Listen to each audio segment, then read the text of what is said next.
Good morning and welcome. Thank you for joining me here today. If you found yourself here, there may be a message for your healing journey, soul's evolution, transformation, or simply information. Today, I would like to talk about unconditional love and to have you have great discernment and decipher that versus conditional love. So, unconditional love is simply that. It is loving you or things, people, places, and things that you offer freely. You don't base it on something or something somebody does for you, gives you, and or that you need to do. In return, simply love, wants nothing more, nothing less. Unconditional love is without strings attached. I love you freely and don't base it on what they can get from you or something in return. And for your happiness and for your highest self, they want the best for you. Sometimes it's compassionate, or it might sound familiar to you when somebody says, I love you, or I love this about you, or maybe you bring love to the table. You enter the room with love. That's unconditional because it's no wavering. And how you express that is up to you or just your natural being. So if somebody has conditional love, it's definitely a collapsed situation in your energetic field. They're looking for something. They consider you valuable if they can take something from you. That's not love. That is abusive in CF, if you know what that means, in your energetic field. So they may empathize with you. They may tell you the things that you want to hear to capture you and your essence and your energy. And they don't really celebrate who you are at all. And when things don't go well, they certainly show their true colors, right? They don't let you know how important you are unless they can get things from you or what you bring to their table. There's no equally yoked situation. So if they're not patient with you when you go through tumultuous things in life, or maybe you both have shortcomings because they're triggered by aspects that aren't healed, right?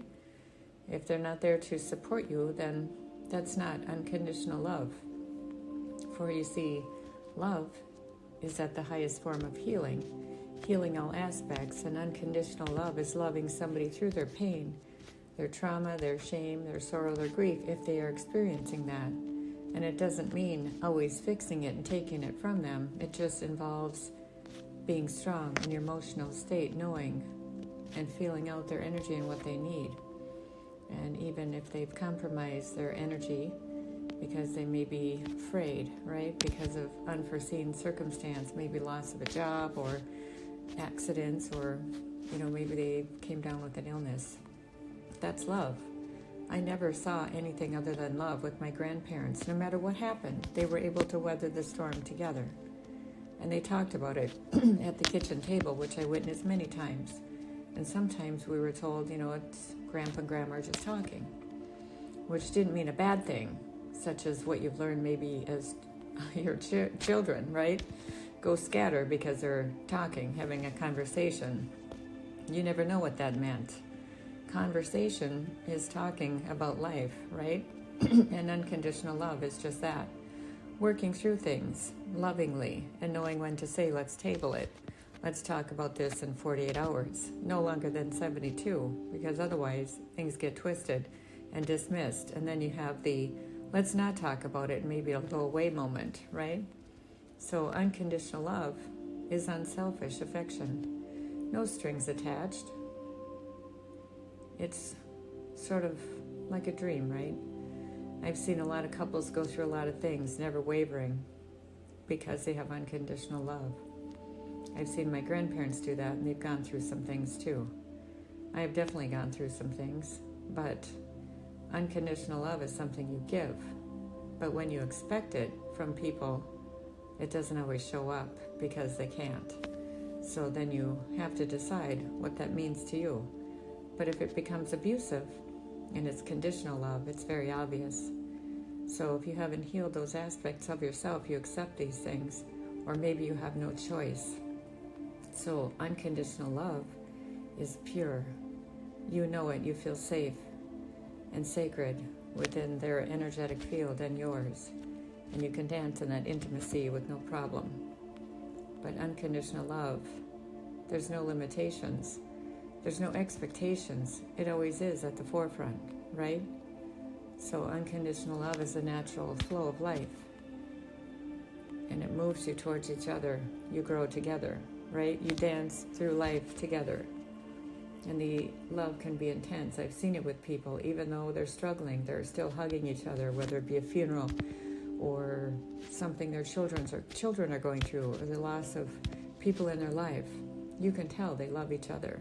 And they can get through anything, no matter what. They put things on the back burner to show up for you when you're going through things. I had a profound experience with my ex-husband and I.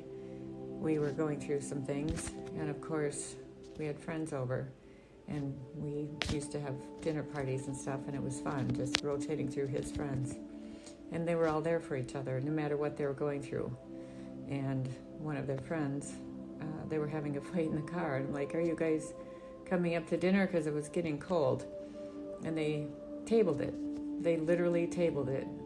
And not like they were splitsed in their brain. Like, they came up and said, we're having a fight in the car. I'm sorry we're late. But we're going to table it because we don't want to affect your dinner. And I thought that was brilliant. And really, there wasn't a whole lot of tension. And they were able to do that because they were mature. Now, granted, they went home and probably had it out, but they were mature about it, deciding that they were different. And one was second marriage and one was first. He was a little more immature, and she was mature, and they had a child, and they had to decide what that meant. Well, they decided all right, and they went their separate ways and both married different people and very happy and co-parented very well. I thought that was profound. I'd never seen that before. It's usually batshit crazy screaming and yelling, right? And then shit's gonna hit the fan. But they were so brilliant with how they did that, I never forgot about it. So unconditional love for each other, even though they had people died and their parents have passed away and are friends, they showed up together, right? With their child that we all knew. And their partners were there too. And they incorporated them into the group. It was so beautiful. Actually, to think about it, it's just profound. Now that's a stellar couple, that uncoupled. Is that the new term? Uncoupled. And we all went to the wedding and we honored them because they decided to be adult and not be married, but love each other, and were at each other's weddings again with their child. Brilliant, right?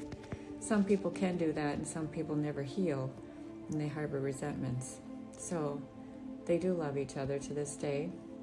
And I run into one or the other once in a while, and they introduce me to their partner and their family, and we talk about things, and I let them know that they set an example for something I'd never seen before. Brilliant.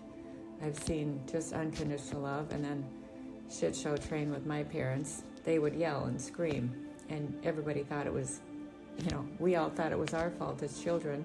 Children are seen and not heard. So that's on the lower level of energetically kind of discombobulating their energy.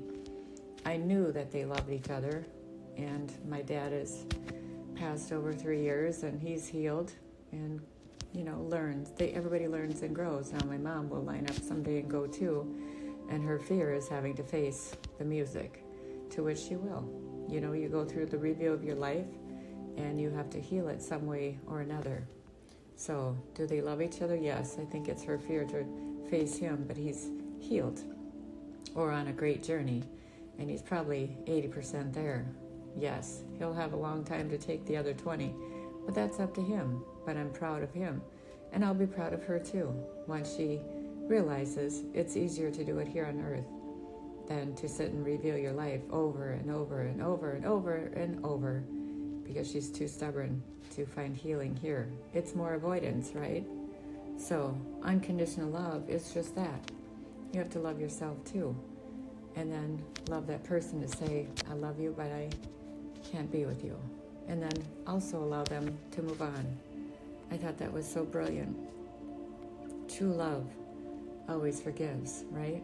So forgive your partners if you need to uncouple, get a divorce, whatever it is, disconnect, because you were with them for a reason, and some people stay for the children.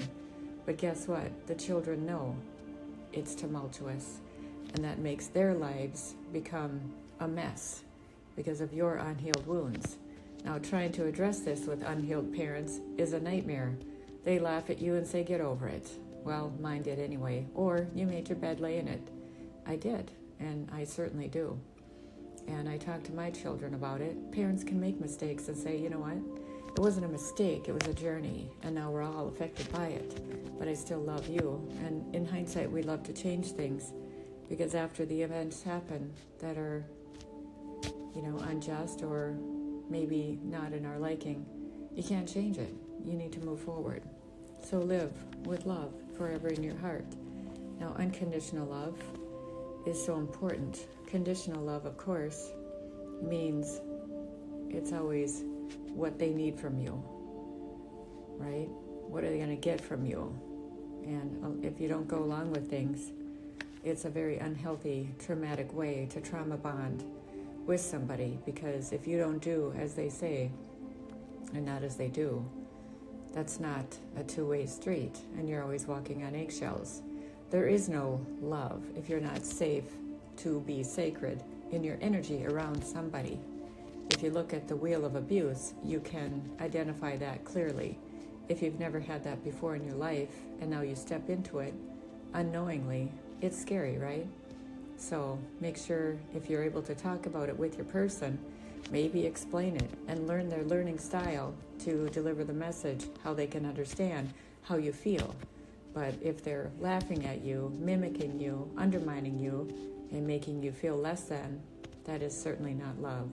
So know the difference. If you don't feel safe with somebody, it's time to get out, because they're not going to change, right? I know it's hard, but you have to take care of you, because you matter, and your life matters. There's many people out there that will love you just as you are, right? Because you're a beautiful soul on this earth, and you deserve it. No matter what happened to you in your life, you deserve unconditional love from somebody you love, and you can love back, and they can love you in every which way, shape, or form, to the highest form. So love is all about healing, and we're in the business to heal everybody. Nobody deserves to suffer, but they have to identify why they're suffering. What is it you need to let go? And loving yourself first means just that. It's a sacred internal job, and you can ask for guidance to help heal all aspects, and then line up to the people, places, and things that matter, and show unconditional love, no wavering. And so that's it for today. I'd like you just to take inventory of your life. Where do you give and receive love?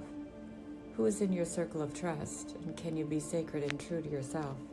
Being authentic is also important, not what somebody wants you to be or what you have to offer them. So if you can dance in your own essence today and pull up your own history of where you've been and where you are and where you want to go, it's important. Take note of all those things, and where does it resonate in your body, mind, and soul? Where does it feel? What does it feel like in your heart? And if you bring up people, places, and things in your past, where is the pain in your body, mind, and soul? And what's telling you to release and dissipate, right? So it's important to connect to your oak tree and what matters, your safety net. Where's home? And where's that sacredness? Where's that tree? Where are the roots? Go way back. Sometimes you have to go way back, and people aren't there anymore. But they created that for you. There's a divine plan for you to know that and know you're wavered, and it's okay. The biggest thing is not to judge yourself, for you didn't know what you didn't know. And now that you know, you're so far from the tree, but you see the light on, you can find your way back at any time, any given time, and you can connect with those that love you on the other side anytime and say, help me, guide me back to my peace. harmony, joy, tranquility, because it's yours. It's what you're here to learn, grow, and evolve. Find love. Find your inner sacredness. Dance in it, and then share it with somebody who loves you unconditionally. So that's what I have for you today. Just remember, you matter, and take care of you, because self-love is sacred, and so are you. Namaste.